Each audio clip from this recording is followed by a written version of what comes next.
but I'm the only one fighting back. Just because it's majority against me don't mean I'm wrong. I'm the one right. Just like how y'all did Jesus Christ, right? Have they not done enough to break you? No, they'll never break me. You can't break my soul. Never. So you should ask her, why is her husband stalking me?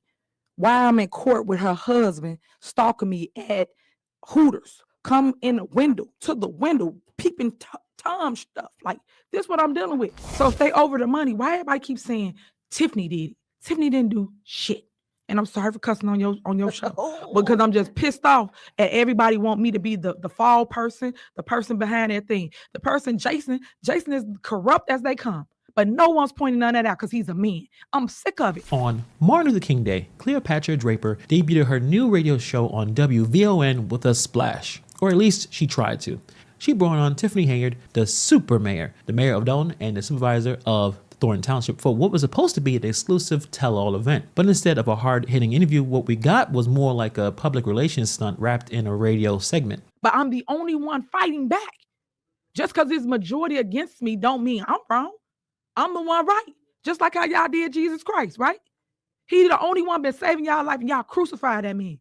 I'm going through the same thing. This was actually worse than Roland Martin's interview because unlike Roland's more nationally focused show, Draper's radio channel is based in the same state that Tiffany Henyard serves as mayor. Roland may have had the excuse of being out of touch or failing to research thoroughly. She had plenty of time to dig deeper, yet she still missed the opportunity to bring more substance to this conversation. With just over 30 days left for the vote for the Village of Dalton, at least the primary, and Henyard's name still not on the ballot for Thornton Township, this interview just felt like her very last hurrah.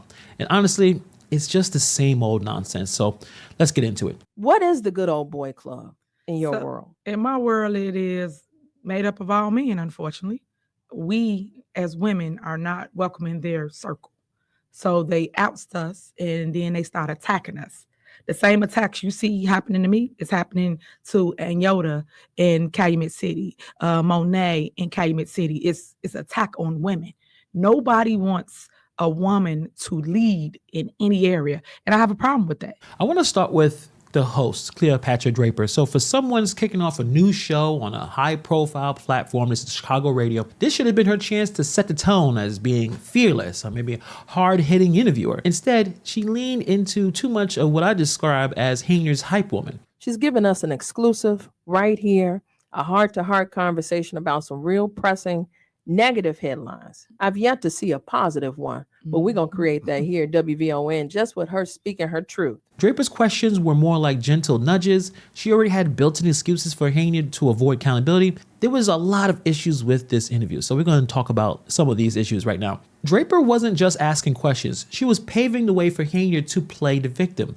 She teed up with questions with statements like, oh, I know you've been through so much, but you're still standing, as if resilience automatically excused the allegations against her. But Dalton, when we think about Dalton, just from a legislative standpoint, you know, the cabal, right? So there's been some filibustering. I'm gonna use this political language. There's been some filibustering to prevent work from being done. And as we're talking about the deficit, you inherited a deficit on that side as well, which was 13 million, the vast majority being watered to the city of Chicago. And then, you know, I want to identify what roles did you play? And you're saying that it's a collective play, right? You can't get nothing done without your board. And actually, we were just talking about this in terms of, bottom line is, you a whole lot of things. You're a personality, you're confident, you're a lot of things. You know, Angel, but you are who you are, and you recognize that bottom line is that there are moments where you could have did things differently. You don't never get to speak to that, right? It's totally fine to give guests space to share their side. I mean, that's the whole point. There's multiple sides to the story. But this was more like holding the door open and letting someone spin around the narrative without any interruption. When Henyard brought up allegations against her about mismanagement, Draper really pushed back. For example, when Henyard said, responding to a radio caller, everyone is getting investigated by the FBI. Draper didn't follow up with any kind of clarification. What are they being investigated for? Draper didn't follow up with enough clarifying questions. How do you know what's going on in the FBI investigation? It just seemed like it was not enough information being drawn out from Henyard, coming from the host. So what people need to understand about the FBI, everybody's getting investigated. Everybody. So they can assume what they want, but everybody. And when you say everybody, are you referring to the current board or? Yes.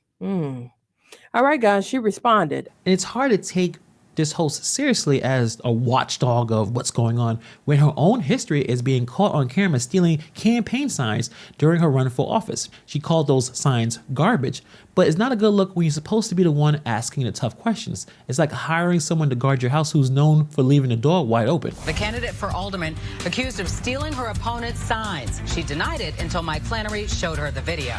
Our surveillance camera caught her departing, then another recorded Draper walk over to pull up a sign for 9th Ward City Council member Anthony Beal, the man she's trying to unseat. Well, have you ever removed the signs? So listen.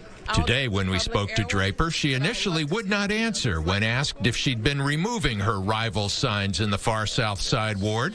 Then we showed her the video. So how many signs have you removed of his? You see that one sign on that corner on 103rd? That's garbage. Wow, you are full of it. By coincidence, Sheila Robinson, an ally of Tony Beal, happened to be driving by as Draper grabbed Beal's campaign sign. I thought that was just kind of low.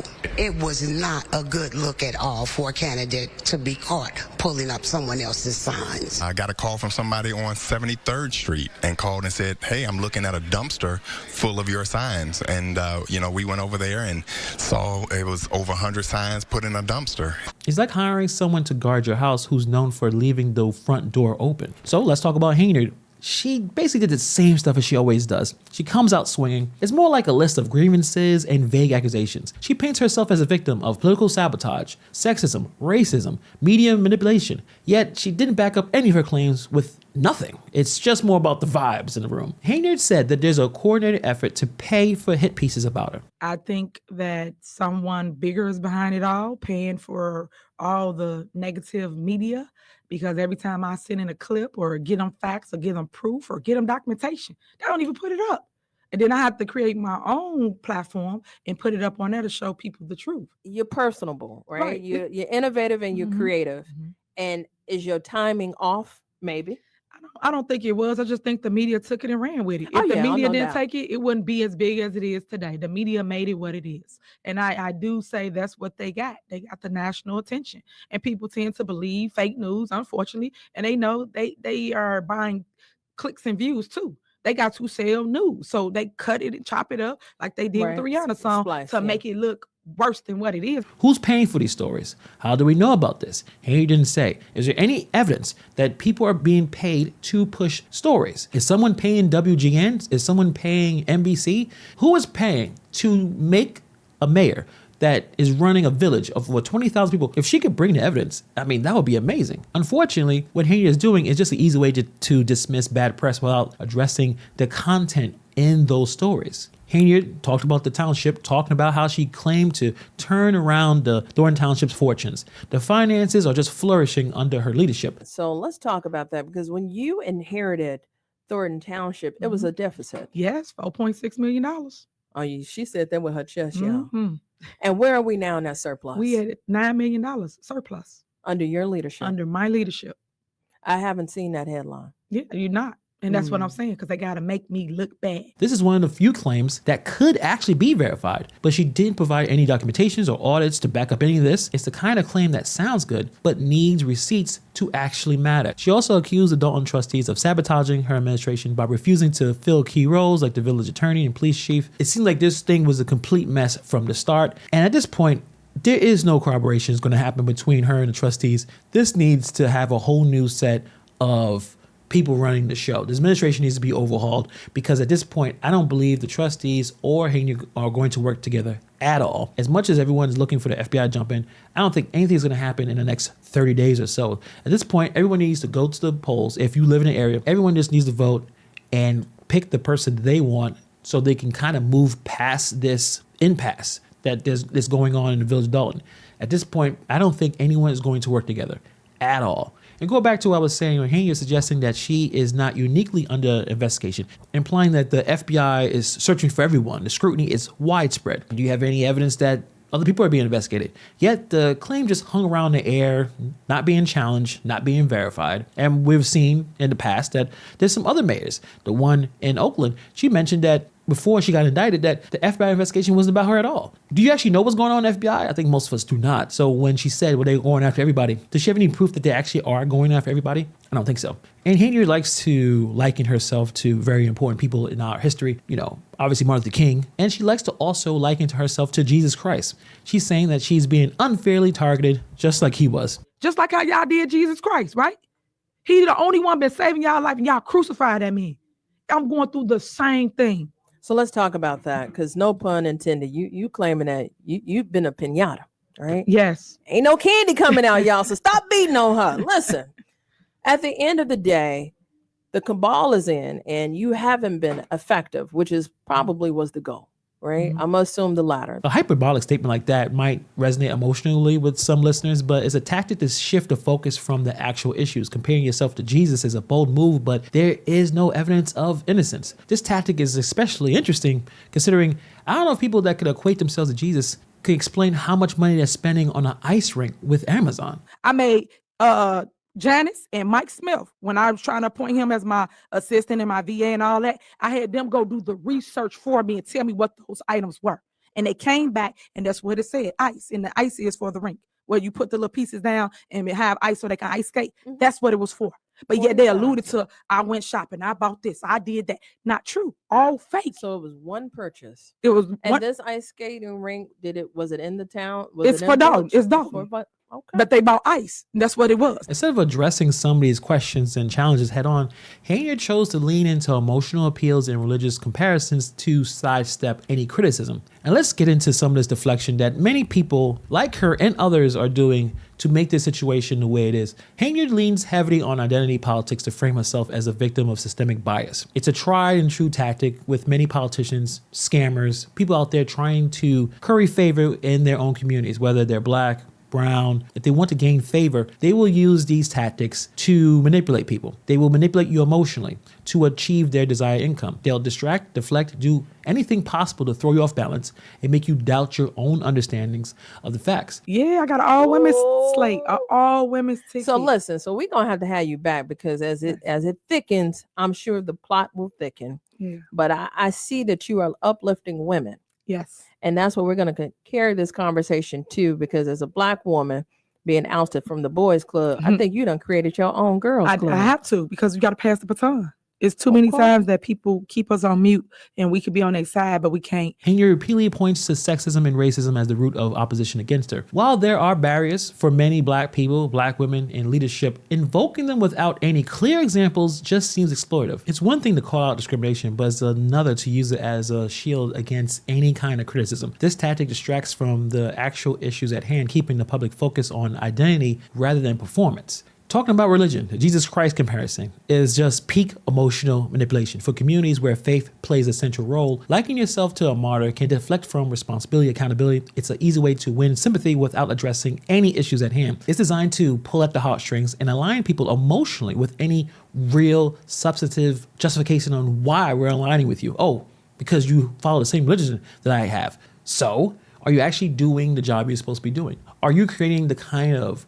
leadership, the kind of community that is necessary for the village to thrive? Those are the real questions, not whether we think you're Jesus or not. And when she frames her critics as part of a larger conspiracy and claiming to be the victim, Henyard taps into a narrative of resilience and struggle that could be powerful. But again, without evidence, these appeals are shallow. And grifters use this playbook constantly to gain trust and loyalty. They'll make you feel like attacking them is like attack on their values or identities that they claim to represent, even if the actual issue has nothing to do with those things. Unfortunately, this interview could have been more of a defining moment for at least Draper. Draper could have demanded receipts. When Henyard made these claims about financial success or political sabotage, Draper should have asked for more details. Where's evidence?